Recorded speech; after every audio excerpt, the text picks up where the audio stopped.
Questo venia missa all'osteria, la Fiat l'ostole l'amorosa mia, sale la tua amorosa castagga, quando hai mangia e bere bisogna che paga. Questo è uno dei tanti strambotti piemontesi, gli strambotti che ricordano molto da vicino gli stornelli dai quali pare derivino, sono forse i più antichi esempi di composizione in dialetto. I temi trattati da queste strofette semplici sono simili da una parte all'altra dal Piemonte e descrivono sentimenti comuni a tutta quanta l'umanità e lei come la sua esistenza, l'amicizia, l'invidia, la gelosia, l'amore.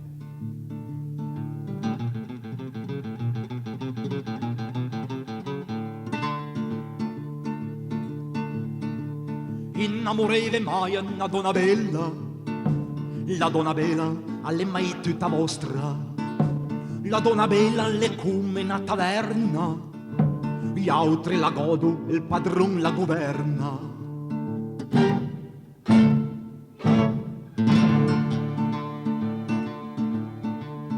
Caterinin, sorella d'un dottore, la di me va il reonse all'amore. L'amore non si pesa né si misura, alle il divertimento della gioventù.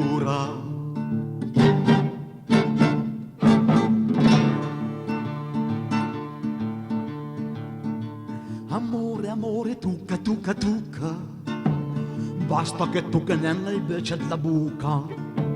Amore, amore, tucca in due dvele, basta che tu che nella il butta dvele.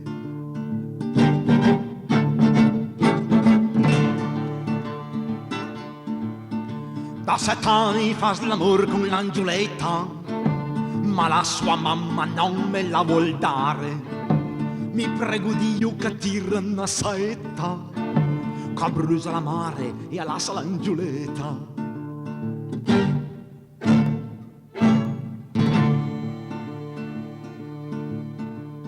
Memorosa le fol come le crave, tutte le donne che vedono per le bave. Se vede una somma con un caplino in testa, e cordare e va fieie la festa.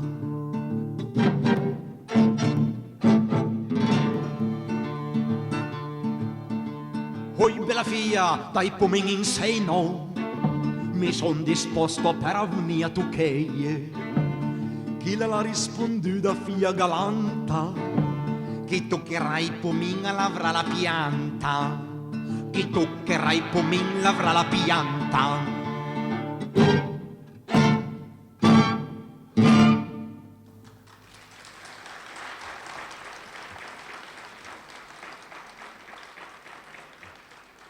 Se il ricordo delle nostre canzoni veie alle nana sparì, bisogna dire grazie al lavoro appassionato di molti ricercatori, a cominciare da Costantino Nigra, con la sua famosa raccolta canti popolari del Piemonte, con ben 170 testi e altrettanti strambot. E poi Leone Senigallia, con 2 album per un totale 60 musiche, e ancora il Marco Aldi, D'Ancona, Ferrara. Grazie a questi studios ci è stato tramandato un patrimonio culturale di valore inestimabile. Design e canzoni che altrimenti sarebbero sparire per sempre.